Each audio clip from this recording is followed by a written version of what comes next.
choose a tool because it's better for you to build on it, or would you choose something that's better for your client to maintain at the end of the day?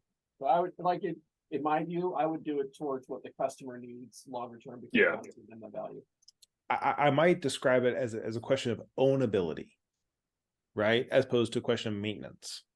Like, can the client own the resulting artifact, without requiring a crazy amount of external support? When they know well how the business works, you can put something in place that could last, like you say, for maybe 24 or 30 months. And that can be quite nice.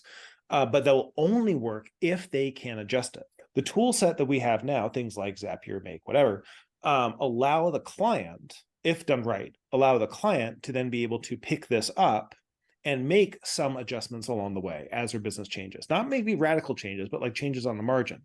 And the more of those changes they can make, the longer the lifetime is going to be.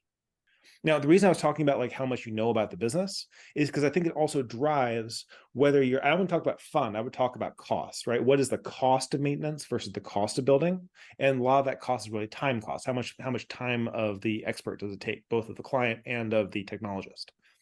Still discovering with the client what the process is. Then you want to have low friction to be able to iterate quickly to do that discovery. And whatever you're building, you're expecting this kind of a relatively short lifetime because whatever you started with is pretty far away from whatever you need to end with. If, on the other hand, there's a very good understanding of what the business needs are, then you can be, the distance between the start and the end is going to be relatively small, and you can focus more on the question of where maintenance is.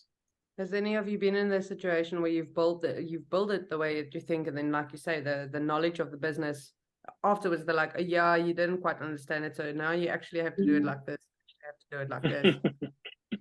It never happens. Yeah, exactly. When you used to be building the black box,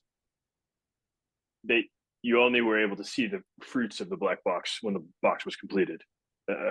Most of the time. And now it's significantly easier to, within reason, show your work or show the progress. And show results, because it can just sort of be doing things for the business much earlier in the investment process. And so the difference in risk is tremendous. That's true. Yeah, the risk is significantly lower. Yeah.